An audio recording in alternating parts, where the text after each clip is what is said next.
Sahabat YKB, salam jumpa dalam program Krida Bagimu Negeri. Apa kabar sahabat? Di awal tahun 2023 ini, saya mengharapkan kabar sahabat semua dalam kondisi sehat, dalam kondisi yang baik. Sahabat YKB, program Krida Bagimu Negeri adalah kerjasama Yayasan Komunikasi Bersama dengan Universitas Kristen Krida Wacana.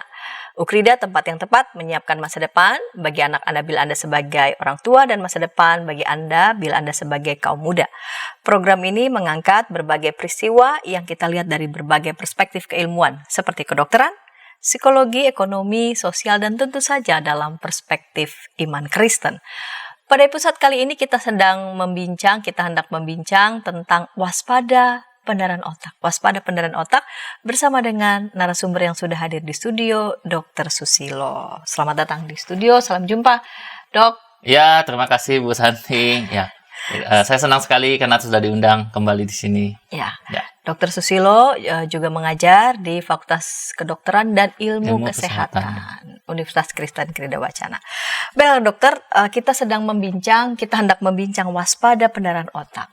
Tahun lalu, kurang lebih 29 Desember, kita mendengar tentang Indra Bekti yang mengalami pingsan ya waktu itu ya di dalam toilet dan ternyata mengalami pecah pembuluh darah di otak.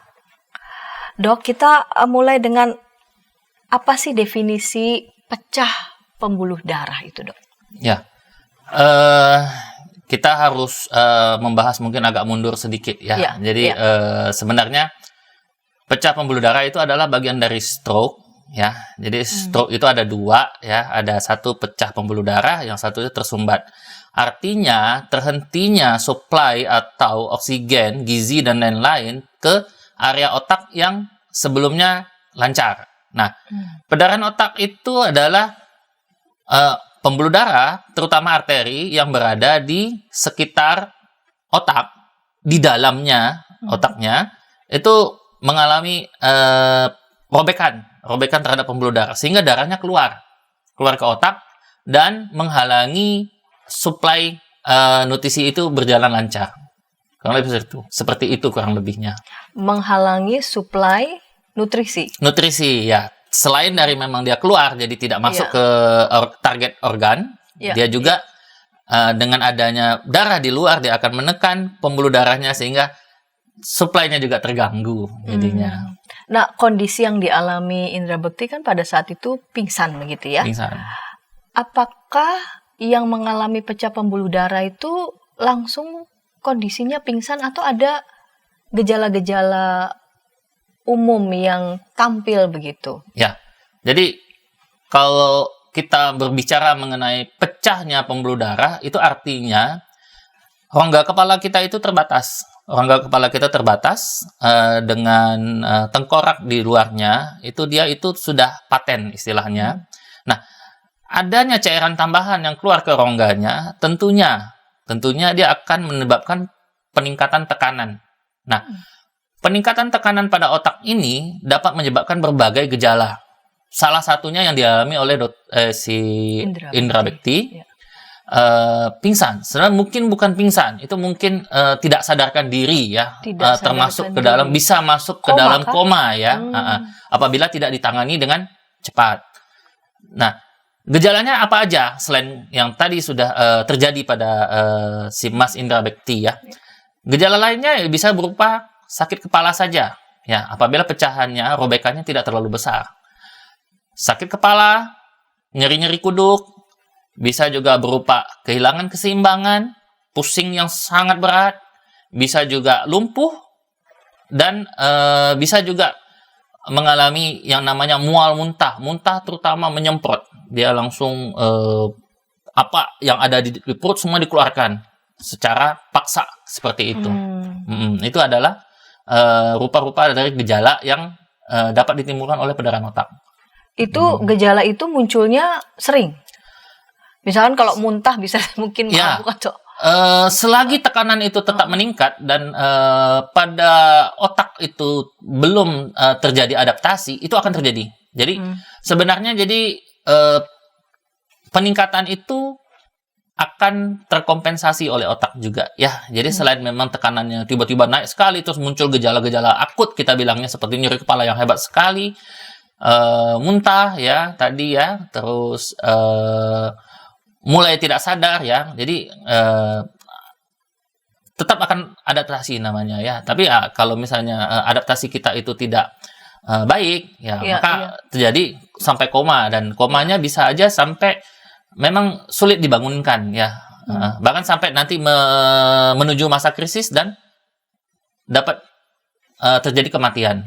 Tapi kira-kira gejala apa yang mungkin, karena ini kan katakanlah secara umum begitu ya, ya, awam begitu ya. Wah, ini nih udah harus warning ini, warning berat begitu ya. Ini bukan sekadar pusing misalkan. Pusing biasa gitu ya. Begitu betul, ya. Betul. Harus sudah menunjukkan ini ada sesuatu ini begitu. Ya. Jadi kalau yang berat kita nggak usah terlalu dibahas ya, karena udah pasti masuk ke rumah sakit ya, di cepat-cepat ya. Tapi biasanya yang agak simple, yang biasanya diabaikan itu gejala-gejalanya meliputi nyeri kepala saja. Jadi kalau apabila dia tidak berat, gejalanya robekannya tidak besar, jadi gejala klinisnya sakit kepalanya itu mendadak. Jadi misal lagi kerja tiba-tiba seperti kesetrum atau tersambar petir atau dipukul dari belakang gitu ya, atau dari depan ya, tiba-tiba kejadiannya itu kita warning, itu ada sesuatu yang tidak beres ya.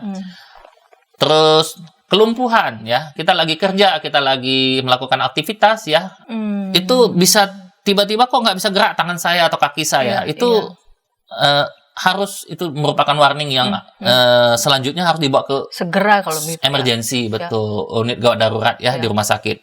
Kemudian vertigo juga ya, vertigo itu biasanya juga? Vertigo juga kadang-kadang dengan pecahan pembuluh darahnya yang terletak di area keseimbangan, khususnya untuk otak kecil ya, atau di daerah sekitaran batang otak, itu dia akan mempengaruhi keseimbangan kita, sehingga pasiennya bisa pusingnya nggak baik-baik. Udah minum obat pusing, udah minum apa, tidak ada perbaikan. Itu juga warning, itu jangan-jangan perdarahan otak.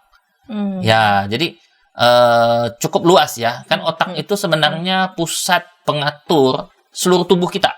Jadi kalau ada yang tidak beres, yang terjadi yang mendadak, nah kita harus waspada. Barangkali kalau bukan itu tersumbat, itu bisa jadi suatu perdarahan.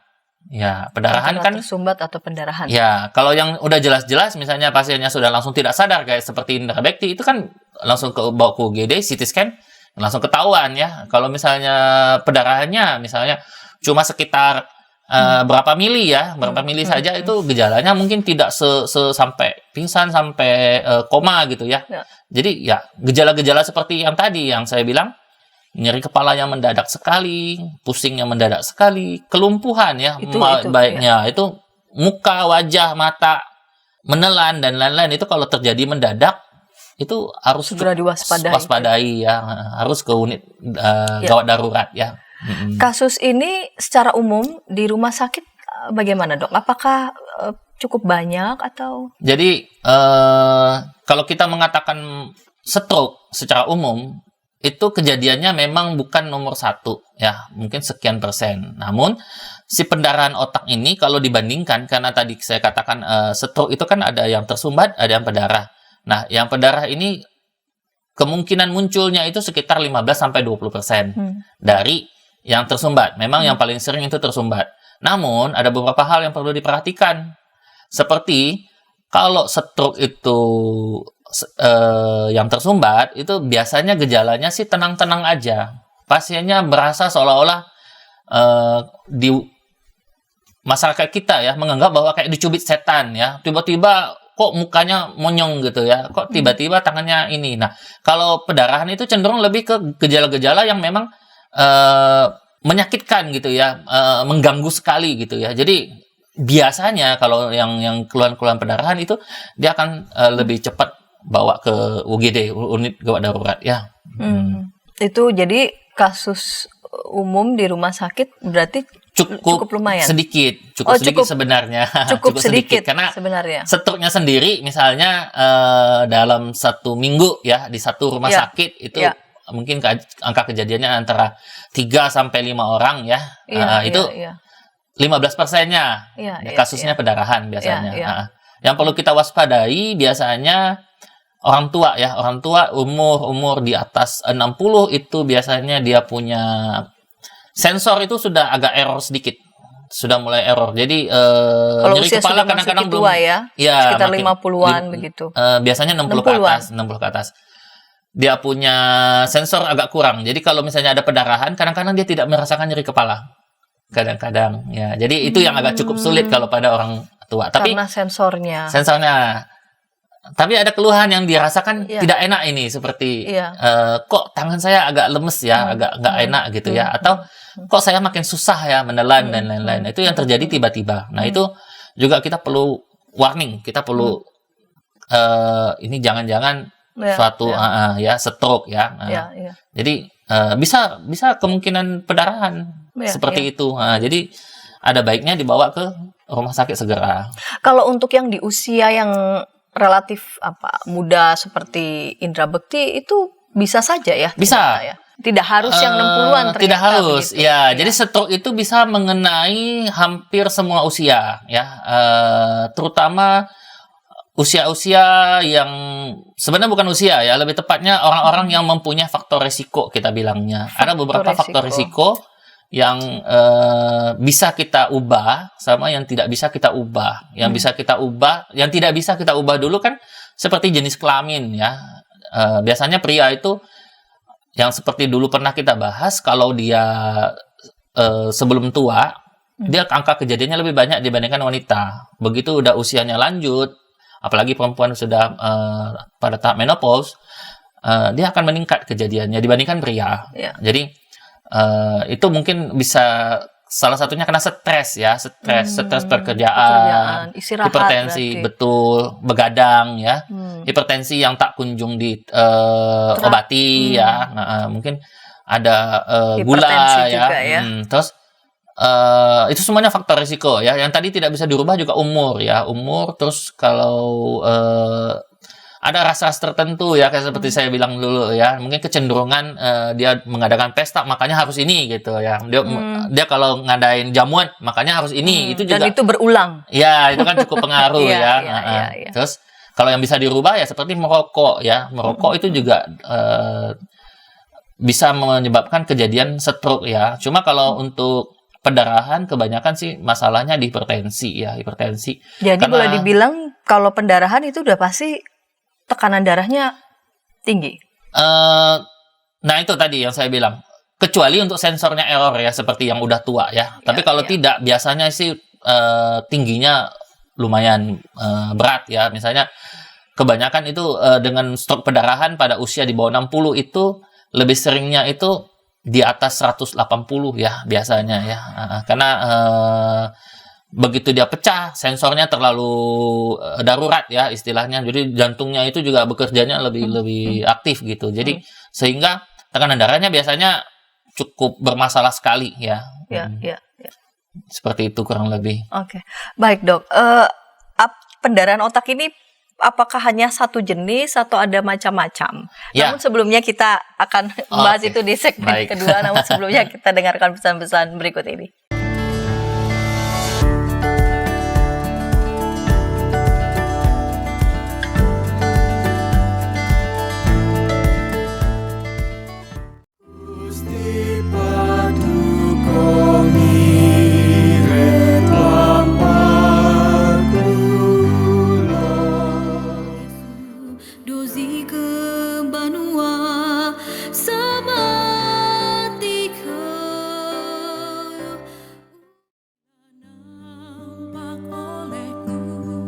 Berjuta bintang di angkasa, setiamu Tuhanku mengharu hatiku. Marilah memuji Allah Maha Tinggi pada hari ini, hari bahagia.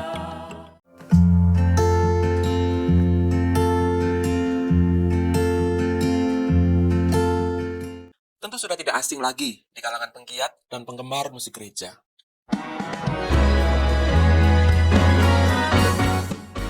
Walaupun ia hidup di abad ke-19, tepatnya ia lahir pada tanggal 24 Maret 1820 dan meninggal pada tanggal 12 Februari 1915. Namun sampai hari ini karya-karyanya terus dimuat dalam berbagai buku nyanyian dan diterjemahkan ke dalam berbagai bahasa. Sahabat, mari dukung pelayanan dan pekabaran Injil melalui YKB dengan membagikan link acara ini kepada sebanyak mungkin orang. Dukungan juga dapat saudara lakukan dengan mentransfer dukungan finansial ke rekening BCA ke nomor 450 305 2990 450 305 2990 atas nama Yayasan Komunikasi Bersama.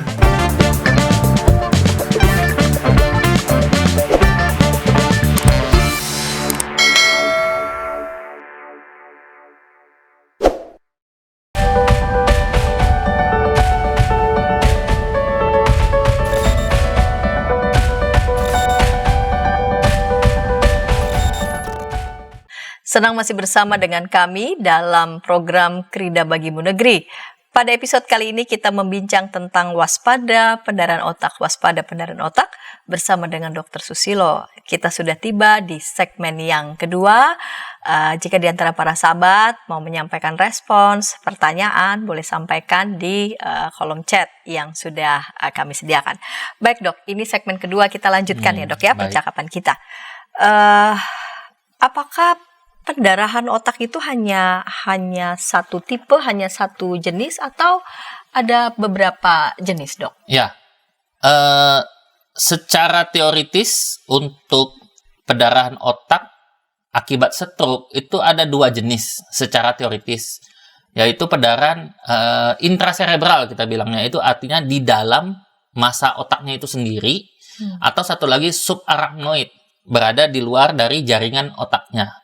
Nah, sebenarnya ada satu lagi namanya intraventricle, itu berada di rongga-rongga tempat cairan otak. Jadi itu biasanya akibat dari yang kedua tadi sebelumnya. Nah, biasanya pendarahan pada stroke yang menyebabkan gejala yang cukup berat, terutama kesadaran menurun dan gejala-gejala yang hebat ya, misalnya ya, bahkan sampai kejang ya, kadang-kadang itu adalah yang di dalam otak ya. Tapi bukan berarti yang di luar itu tidak berbahaya, itu juga berbahaya. Yang tadi saya bilang ada di rongga-rongga otak ya, kita bilangnya ruangnya itu namanya subarachnoid. Nah, jenisnya ini yang paling sering kejadian di rumah sakit itu adalah yang intracerebral.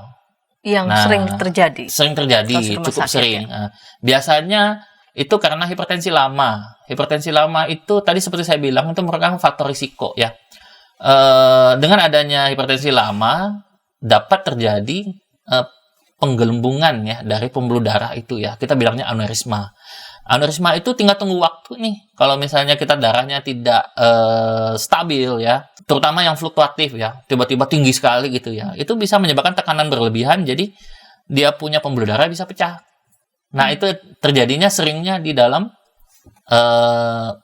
otak, di dalam massa otaknya itu sendiri, gitu, seperti itu. Karena hipertensi yang lama hipertensi lama ditambah fluktuatif. Biasanya hipertensi lama itu sudah risiko berat. Iya. Terus tiba-tiba misalnya begadang, atau dia habis marahan, habis kesel banget gitu ya, atau habis kerja berat, misalnya dia habis macul ya, nyangkul ya misalnya, atau habis ngangkat berat, nge-gym atau apa, tensinya tidak teratur, ditambah dengan itu ya bisa tiba-tiba tekanannya sangat tinggi ya, itu yang terjadi, pecah langsung ya pembuluh darahnya seperti langsung itu. Pecah gitu ya. Nah, mengingat kondisi yang seperti indera bekti kan bisa terjadi ya.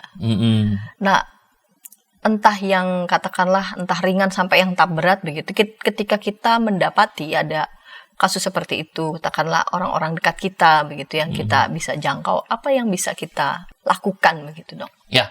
Tata laksananya begitu. Ya, penanganan awal ya, lebih tepatnya ya awal. Untuk awam ya. Jadi kalau untuk awam, pokoknya ingatnya itu tetap tetap itu sebenarnya segera ke RS itu yang dulu pernah kita katakan ya. Senyum ya, lihat senyumnya ya, miring atau enggak ya, gerakannya menurun atau enggak ya, terus ada sakit kepala apa enggak ya, terus bicaranya gimana ya. Jadi kalau muncul gejala-gejala yang kita suspek dari tadi yang saya sudah bicarakan, misalnya vertigo, sakit kepala, muntah, pingsan dan lain-lain, ya, hal yang satu-satunya mesti dilakukan dari rumah itu adalah jangan dipaksakan lagi untuk jalan, karena tekanan otak akan bertambah, meningkat. Masukkan ke bed, tidurkan ya, ditidurkan, masukkan ke mobil, dibawa ke UGD. Atau biarkan dia beristirahat. Jangan minta dia jalan lagi atau minta dia udah ke rumah sakit sendiri gitu ya, seperti itu ya. Jadi artinya mengurangi tekanan yang sudah terjadi. Itu yang kita harus hati-hati. Kemudian yang kedua, jangan tangani sendiri. Seperti kalau di masyarakat kita biasanya katanya kalau lumpuh atau curiga stroke itu mereka suka tusuk-tusuk itu ya, ujung-ujung jarinya. Jadi kadang-kadang kita di UGD kita ketemu kok ini darahnya berdarah semua gitu ya, padahal itu tidak ada hubungannya ya. Kalau di kedokteran itu memang tidak ada evidence base-nya, jadi tidak ada dasar penelitian ininya. Nah, itu jangan, apalagi langsung dibawa alternatif ya. Jadi kalau ketemu yang seperti itu sebaiknya langsung ke UGD, kita cek tanda vitalnya ya. Apalagi kalau udah ada yang punya tensimeter ya di rumah, itu ditensi aja. Kalau misalnya tinggi sekali ya udah pasti nih ya, udah pasti ada sesuatu yang nggak beres ya. Entah itu stroke, entah itu karena hipertensinya yang over, entah itu karena masalah lain gitu ya, misalnya gula atau apa gitu ya, itu harus segera ditangani. Jadi jangan kemana-mana, mampir dulu biasanya. Orang kita kebiasaan tuh mampir dulu kemana gitu. Iya. Ya. Kalau bisa tidak langsung ke dokter, kenapa mesti ke dokter? Ya, betul kenapa sekali. mesti begitu ya? Iya. Ke dokter begitu. Jadi hal-hal semacam itu harusnya dihindari biar kita kan sebenarnya stroke itu kita kejar-kejaran waktu ya. Kalau misalnya terlalu lama kita juga ya mau gimana, udah waktunya udah lewat ya. Jadi sulit lah, pokoknya semakin lama datang semakin sulit kita dalam memperbaiki kondisi seperti itu kurang lebih. Apa yang mesti juga kita lakukan nih dok dalam pada diri kita sendiri begitu ya? Apakah kasus ini mungkin karena dianggap ini tidak banyak gitu ya, jadi yang lain tuh merasa ya udahlah tidak banyak, ya mungkin ada 1-2 kasus begitu, jadinya ya sudah hipertensi mah lewat ya, kerja mah tetap begitu ya. Tapi yang mesti kita lakukan gitu, karena kondisi indera pada itu kan memang kan buat sontak kaget begitu ya, betul. Di dalam toilet lalu kemudian gak balik-balik kaget semua gitu dan kapan sakitnya begitu ya dan sebagainya. Jadi sebenarnya sih ya, kalau secara teoritis kita lakukan adalah hidup sehat ya, hidup olahraga teratur, terus makan makanan sehat dan lain-lain. Cuma kan itu kan kadang-kadang mengalami hambatan ya. Tapi setidaknya yang paling penting adalah kita benar-benar melakukan check up ya. Itu yang cukup krusial ya, check up untuk setidaknya kolesterol, gula darah, tekanan darah itu kan yang tidak terlalu sulit untuk dicari ya, untuk check up-nya. Bahkan kalau mau kita ke apotik aja bisa ya sebenarnya ke apotik, mau ke tukang tensi, kata ada tukang tensi keliling itu juga bisa sebenarnya. Jadi setidaknya itu harus terkontrol dulu dari yang lain-lainnya yang kita agak sulit ya. Kayak kadang juga kalau kita mau bilang oh ya makan makanan harus yang kurang kolesterol dan lain-lain ya. Kalau kita nggak sempat mau gimana ya? Kadang-kadang kan itu kan kesulitan-kesulitan yang kita paham ya. Walaupun secara teoritis itu harus nggak bisa, nggak boleh ini dan lain-lain ya. Cuma ya setidaknya yang tadi saya sebutkan 3 itu minimal harus benar-benar dijaga gitu ya. Cuma dan hal-hal yang benar-benar bisa kita hindari ya, merokok ya, terus mabok-mabokan ya dan lain-lain itu kan sebenarnya nggak perlu ya. Itu kan selain dari memang menyebabkan sakit juga kan istilahnya buang-buang uang ya. Iya, Iya, buang-buang uang. betul. Tidak tahu kenapa orang suka sekali ya begitu ya. Iya, itu kan yang memang ya. Jadi masing-masing kita tuh mestinya bisa aware begitu ya, Dok ya. Betul sekali. Aware pada dirinya sendiri Diri begitu sendiri ya. Sebenarnya jangan abai begitu. betul. Terutama yang kalau udah bakat ya, punya bakat istilahnya ya, punya orang tua stroke misalnya, kakek udah stroke Itu ya. itu genetik juga ya, Dok? Bisa, masih ada kemungkinan genetik dan ininya. Ya artinya something wrong ini di dalam keseharian kita nih. Atau saya pernah dengar itu satu keluarga pasien saya, dia bilang, "Dok, saya satu keluarga semuanya darah tinggi. Dari orang tua sampai menantu anak semua darah tinggi." Nah itu kan kadang-kadang kan something wrong ya. Jangan-jangan dia pola makannya asin semua, jangan-jangan ya, atau doyannya itu makanan-makanan yang bikin jadi darah tinggi. Jadi katakanlah itu selera turun-temurun. Iya, jadi seolah-olah yang disalahkan keturunan, kadang-kadang seperti itu. Jadi itu juga masih Kebiasaan hati-hati. lifestyle turun-temurun lifestyle, begitu ya. betul. Jadi belum tentu karena hipertensinya begitu ya yang Betul, belum tentu terwariskan, juga. tapi lifestyle yang terwariskan. Terus ada juga yang sakit-sakit gitu ya, sendi dan lain-lain ya, termasuk juga mirip-mirip kayak gitu. Jadi seolah-olah dia menyalahkan keturunan, padahal belum tentu juga karena lifestyle-nya memang bermasalah sebenarnya. Satu keluarga gitu ya misalnya. Begitu. Jadi itu hati-hati. Jadi Jangan mesti dicek begitu ya. cari tahu kenapa ini kok bisa lifestyle. gitu ya. Tradisi kan, Tradisi. teman-teman, kalau nggak ada ini nggak bisa gitu ya. bukan kebiasaan keluarga gitu Ya. ya. Tadi dokter menyebut tentang ada potensi ya kalau hipertensi begitu ya.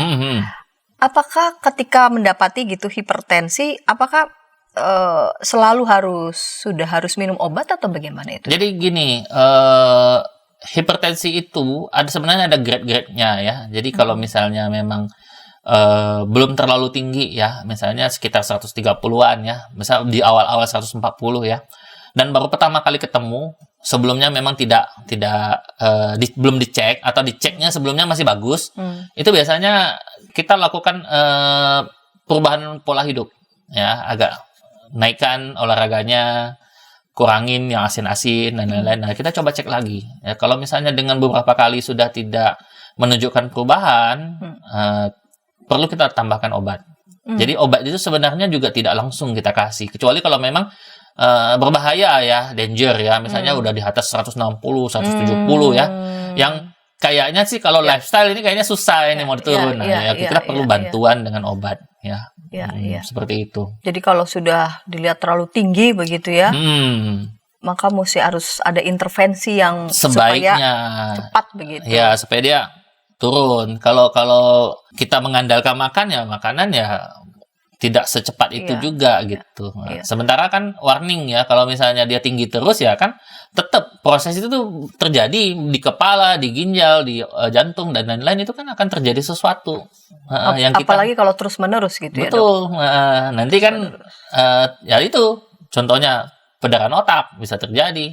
Nanti ginjalnya bermasalah, bisa sampai gagal ginjal, bisa jadi ya jantung gitu ya, sakit jantung. Jadi memang hipertensi itu termasuk salah satu yang kita bilangnya silent killer ya. Iya, diabetes, hipertensi ya, kolesterol itu semuanya yang sebenarnya kadang-kadang sama sekali tidak menimbulkan gejala. Yang begitu ketemu gejala cenderung biasanya udah lama.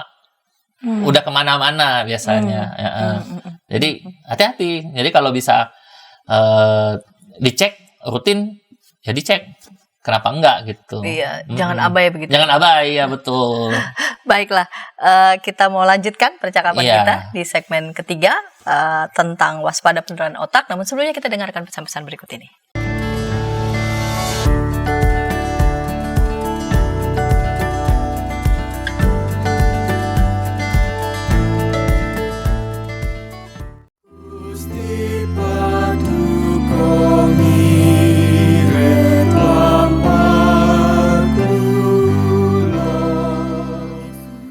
Dozi ke Banua Sabati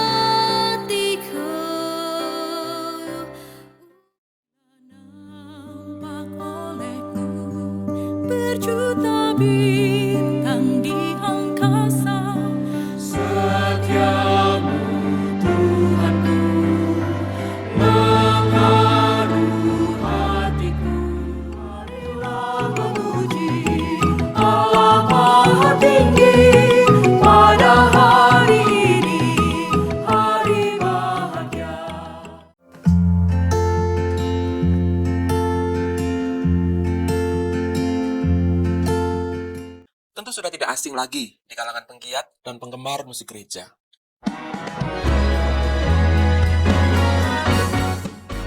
Walaupun ia hidup di abad ke-19, tepatnya ia lahir pada tanggal 24 Maret 1820 dan meninggal pada tanggal 12 Februari 1915. Namun sampai hari ini karya-karyanya terus dimuat dalam berbagai buku nyanyian dan diterjemahkan ke dalam berbagai bahasa. Sahabat, mari dukung pelayanan dan pekabaran Injil melalui YKB dengan membagikan link acara ini kepada sebanyak mungkin orang.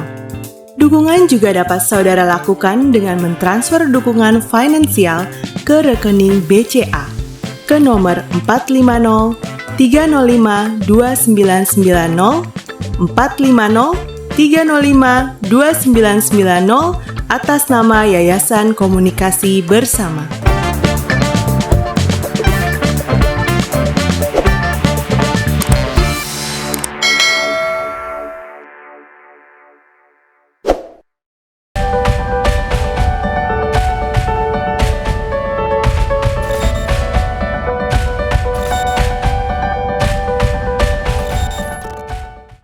Sahabat YKB, senang masih bersama dengan kami dalam program Krida Bagimu Negeri. Kali ini, episode ini kita membincang tentang waspada pendarahan otak. Kita sudah tiba di segmen yang ketiga, segmen pertama dan kedua sudah kita lewati, dan sahabat silakan boleh menyampaikan respons pertanyaan di kolom chat yang sudah tersedia. Nanti narasumber dalam hal ini Dr. Susilo boleh merespon tanggapan ataupun pertanyaan para sahabat. Baik dok, kita tiba di segmen yang ketiga nih tentang pendarahan otak. Dokter, kira-kira pengobatan apa ya yang dibutuhkan untuk mereka yang mengalami pendarahan otak? Ya. Dari mulai yang pendarahannya mungkin yang ringan sampai yang berat, ya. berat. Jadi stroke yang pasti sebaiknya akut itu masuk ke rumah sakit.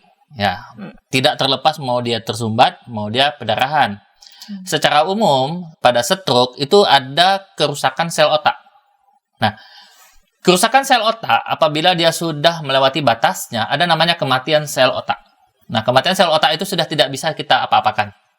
Yang perlu kita lakukan penanganan adalah yang masih megap-megap ya istilahnya ya, selnya ya, tapi masih hidup gitu ya, sudah sekarat gitu ya. Nah, perlu kita lakukan pemberian protektor ya, proteksi, suplemen proteksi, kita bilangnya vitamin otak ya. Kalau bahasa kedokterannya itu neuroprotektor ya. Itu perlu kita berikan supaya tidak terjadi kematian yang berlanjut, makin luas gitu ya. Kemudian perlu juga dilakukan penanganan simptom. Simptom itu keluhan yang terjadi. Misalnya sakit kepala, perlu kita lakukan pemberian obat nyeri kepala ya. Kalau dia vertigo, kita perlu pemberian obat-obat anti vertigo. Kalau dia muntah, anti mual, anti muntah ya. Nah, namun kita ingat bahwa semuanya itu terjadi sebagian besar karena peningkatan tekanan. Jadi obat untuk menurunkan tekanan juga perlu kita lakukan. Berikan obatnya ya, berupa bisa mannitol ya. Jadi seiring dengan pemberian dari penurun tekanan pada kasus pendarahan otak, simptom-simptom ini biasanya sih akan berkurang. Kalau sudah minum obat ya. Ini pemberian mannitol tidak dengan minum, tapi menggunakan infus. Jadi makanya sebaiknya dirawat. Ya, jadi walaupun keluhannya mungkin ya saya cuma pusing atau apa, tapi ternyata didapati pendarahan ya harus menggunakan mannitol. Supaya dia tekanannya turun-turun. Jadi keluhan-keluhannya akan berkurang. Nah, ini mannitol tidak akan diberi terus. Dia akan kita kurangin penggunaannya, kurangin. Nah, obat-obatannya juga yang lain dikurangin. Selagi itu dilakukan, nanti akan ada, kita pilih obat yang memang terus dilanjutkan sama yang tidak. Tergantung dari kondisi klinis dari pasiennya. Nah, selain itu, memang ada beberapa hal yang mesti kita pantau ya, misalnya pantau faktor risikonya tadi, pantau apakah ada sakit lain, karena kan pasien kita harus melihat secara holistik ya, apakah ada problem-problem lain yang menyebabkan atau bersinggungan, baik bersinggungan langsung dengan pendarahan otak maupun tidak. Nah, itu tetap kita akan tangani. Kemudian untuk penanganan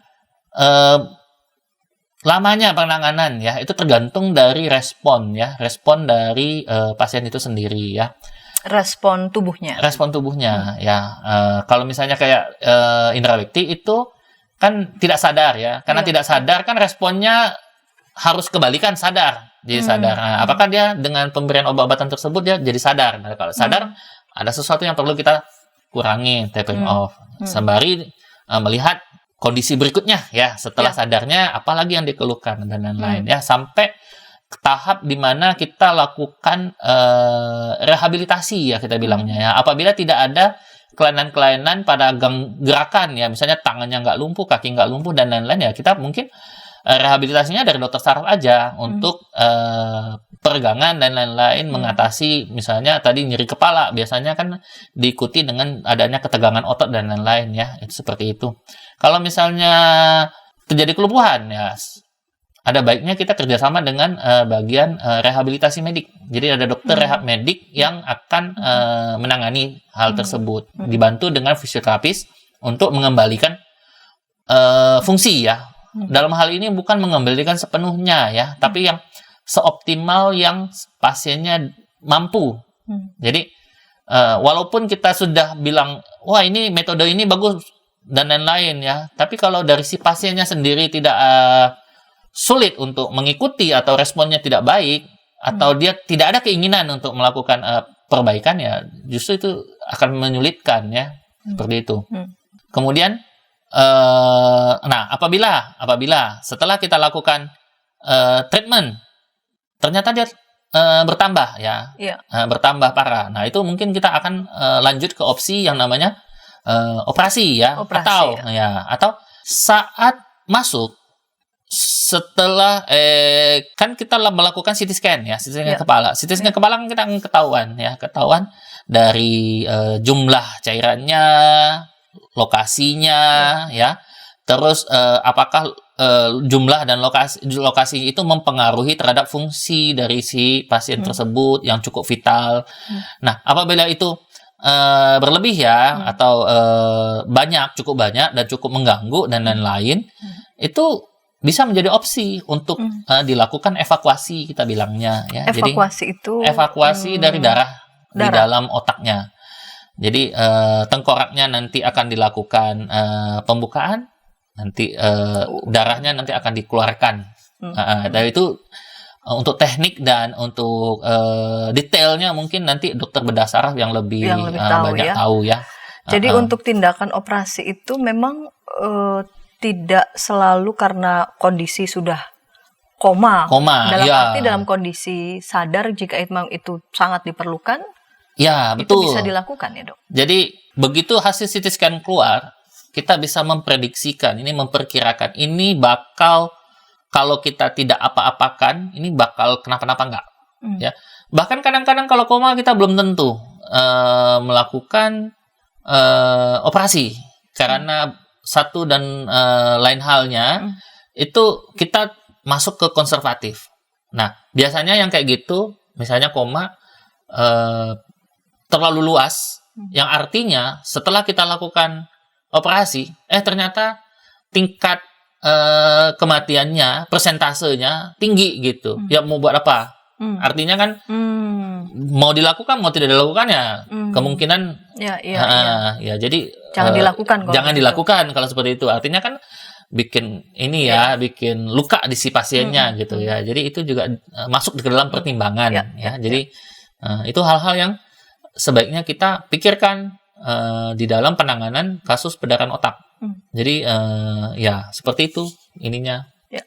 Lalu apa yang harus diperhatikan gitu setelah katakanlah setelah melewati perdarahan otak? Ya, mungkin lebih tepatnya setelah perawatan di rumah sakit ya. Setelah perawatan di rumah sakit kita pulangkan. Pihak keluarga itu harus tahu, terutama pengasuh, karena kadang-kadang ada beberapa keluarga itu tidak sempat mengurus. Jadinya dia akan melemparkan ke pengasuh. Pengasuh itu dalam hal ini biasanya suster yang bertanggung jawab untuk melakukan pemberian obat Ya. melakukan latihan dan lain-lain ya, caregiver ya kita bilangnya ya. Nah, tergantung kondisi.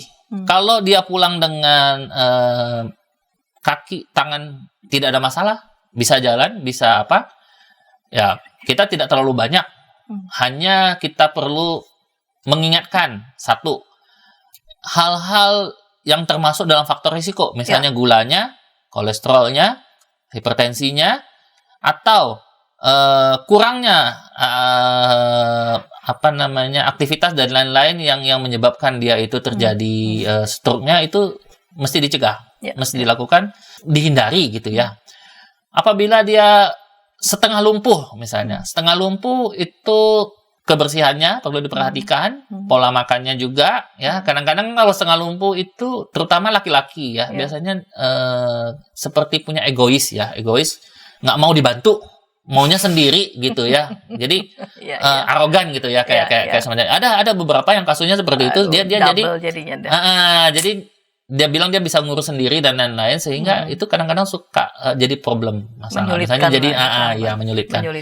Nah, kemudian kalau misalnya kalau yang setengah lumpuh ini juga misalnya cuma sebagian ya, perlu diperhatikan juga, ada namanya komplikasi, jadi nyeri, lututnya jadi kaku, sendi-sendi ya, terutama ya, sendi-sendi lutut, sendi-sendi bahu ya, sendi-sendi pinggang ya, kaki itu bisa kaku, nyeri ya. Jadi itu juga jadi problem ke depannya. Kemudian bisa juga sendi-sendinya jadi kayak longgar ya, itu juga problem. Kemudian yang pasti itu harus konsultasi. Ya, makanya disarankan untuk setelah stroke minimal sebulan sekali itu mesti ketemu dokter sarafnya. Pasca, terutama pasca. Sebulan sekali. Terutama yang mengalami kelainan pada pergerakan ya. Sulit beraktivitas, sulit apa ya. Nah, ada lagi yang namanya lumpuh total. Lumpuh total, tapi masih sadar, masih bisa ngomong dan lain-lain, cuma tangan kaki nggak bisa gerak sama sekali. Tapi masih bisa bicara. Masih bisa bicara. Nah, itu yang perlu hati-hati, itu namanya dekubitus. Dekubitus itu di bagian belakang punggung itu berlubang. Jadi terjadi luka, lukanya lama-lama makin dalam sampai jadi membentuk lubang, seperti lubang gitu ya. Kadang-kadang itu juga kalau kotor. Itu efek dari kelumpuhannya atau tidur lama? Karena pada saat kita tidur lama, ada bagian-bagian tertentu yang menonjol, sehingga itu yang menyebabkan luka. Nah, luka itu yang perlu benar-benar diatasi. Makanya kalau misalnya untuk orang lumpuh, itu mesti dimiringkan setiap 2 jam sekali. Apabila perlu, beli yang namanya kasur dekubitus, itu untuk mencegah terjadinya dekubitus. Jadi kasurnya bisa kembang kempis, bergantian. Nah, itu hal-hal yang perlu ini kan. Nah, selain itu obat-obatan ya, obat-obatan juga perlu diminum ya. Ada beberapa yang wajib ya, ada beberapa suportif ya. Kalau wajib itu misalnya kalau dia ada hipertensi ya wajib antihipertensi, itu wajib ya. Kalau suportif itu seperti neuroprotektor ya, vitamin otaknya kadang-kadang kita perlu lanjutkan sampai beberapa bulan ke depan ya. Kemudian neurotropik ya, misalnya vitamin B kompleks dan lain-lain, itu yang untuk ngebantu supaya dia lebih perkembangannya lebih cepat ya, lebih ini. Dan beberapa obat-obat lainnya yang sesuai dengan faktor risiko yang dia miliki. Seperti itu. Dengan yang pasca operasi kurang lebih sama. Cuma bedanya proses kalau lebih lama. Sebenarnya tidak ya. Pada untuk operasi itu pembedanya cuma selang ya, kadang-kadang. Ada operasi itu yang dia cuma pasang terus dia kasih keluar drainase ya kita bilangnya, nanti itu langsung dicabut, atau dia masuk dia alirkan ke perut. Itu namanya vipisan. Nah, kalau vipisan itu mungkin nanti akan ada kontrolnya, perawatannya di bagian bedah saraf. Jadi itu memang tergantung. Tapi selain dari itu rata-rata kurang lebih sama. Baik, Dr. Susilo, kita tiba di penghujung program kita di segmen ini. Saya persilahkan Dr. Susilo boleh menyampaikan resume ya kepada para sahabat. Silakan. Seperti kita ketahui ya, stroke perdarahan itu sebenarnya cukup berbahaya ya. Terlambatnya penanganan akan menyebabkan perburukan. Jadi sebaiknya apabila para sahabat menemukan gejala-gejala ya, seperti tadi saya bilang ya, mendadak ya, adanya vertigo yang berat sekali mendadak, terus nyeri kepala yang sampai hebat sekali ya, seperti dipukul siang hari gitu ya, terus kesadaran menurun dan lain-lain, segeralah bawa ke rumah sakit. Jangan mampir dulu ke beberapa tempat ya. Kemudian untuk penanganan serahkan pada ahlinya ya, jangan mencoba-coba ya untuk menangani sendiri ya. Selain itu faktor risiko jangan lupa selalu dicari tahu dan dikontrol ya, terutama yang tadi yang cukup simple ya sebenarnya kalau dicari ya, tensi, gula sama kolesterol itu kan cukup simple ya, mungkin bisa dijadikan check up yang cukup rutin ya, bila memungkinkan 1-3 bulan. Baik, sahabat, tadi kita sudah menyimak apa yang disampaikan oleh Dr. Susilo. Mungkin itu bisa membawa kita pada perenungan tentang kondisi betapa rentannya manusia, betapa rentannya manusia, betapa rapuhnya manusia dengan organ-organ tubuhnya yang tidak selalu bisa terus dalam fungsi-fungsi yang stabil. Kita mengingat firman Tuhan dalam 1 Petrus 1 ayat 24. Sebab semua yang hidup adalah seperti rumput, dan segala kemuliaannya seperti bunga rumput. Rumput menjadi kering dan bunga gugur. Jadi semua yang hidup selama itu masih ciptaan Tuhan, tidak ada yang dapat terus kekal. Dengan demikian, biarlah ini boleh menjadi perenungan kita, dan setiap kesehatan yang masih Tuhan percayakan, syukuri itu dan boleh rawat itu dengan baik. Dan jika di antara para sahabat yang saat ini sedang bergumul dalam proses pengobatan, teruslah bersemangat, dan keluarga juga teruslah bertekun untuk boleh memberikan cinta kasih perawatan kepada mereka. Baiklah Dr. Susilo, terima kasih untuk kesediaan datang ke studio kami dan menyampaikan edukasi tentang waspada pendarahan otak. Kita jumpa di episode yang akan datang dengan topik menarik lainnya. Sampai jumpa.